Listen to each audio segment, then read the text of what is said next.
কারণ হচ্ছে কি আজকে আমার এই মুলি সাহেব আমার সঙ্গে দেখা করতে এসছে কি একটা এই জালসা এসেছিলেন, তো আমার নাম শুনে এখানে দাঁড়িয়েছি কি আমার বাড়ি এখানে, তো মুলি সাহেবের সঙ্গে আজকে দেখা হলো। তো তোমরা হয়তো সবাই চেনো একে, তারই আমি নকল করি। আর আজকে আমার সামনাসামনি দাঁড়িয়েছে, আমার খুব ভালো লাগছে। আমার নকল করছে খুব, ওই জন্য আমি বলছি যে যত লোক আমার নকল করছে আমি সবকে বলে দিচ্ছি যে নকল করবেন, ভালো করবেন, কিন্তু ওই জুতা স্যান্ডেল টাঙবেন না মুখের আগা দিকে, আর এই তোহামন ছেঁড়া বাতাস করবেন না, মানে এগুলো খারাপ ভিডিও করবেন না, বুঝতে পারলেন? তো এই ছেলেটা আমার ভিডিও করে দেখেছি, কিন্তু খারাপ ভিডিও করেনি, আমি করি না, ভালো ভিডিও করেছি ইনশাল্লাহ।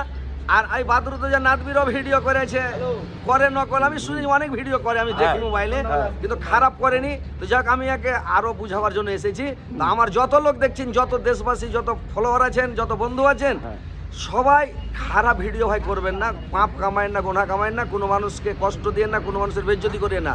আর খাস করে আলেম হচ্ছে ওয়ারেসাতুল আম্বিয়া, আলেমের হচ্ছে মানে ওয়ারেস, তা আলেমের বেজ্জতি করে খারাপ ভিডিও করবেন না, ভালো ভিডিও করবেন, সুন্দর করে করবেন, এই মানে কথাটা আপনারা মনে রাখেন ভাই। অবশ্যই, ঠিক আছে, ইনশাআল্লাহ ভালো থাকেন। আমি স্পেশালি রিকোয়েস্ট করছি তোমাদের কাছে, তুমি করো, ডিবেট করো, সাউন্ড অ্যাক্টিং করো, ভালো কথা, কিন্তু এরকম করাটা উচিত না যে লুঙ্গি হ্যান ত্যান এগুলো করাটা ঠিক না।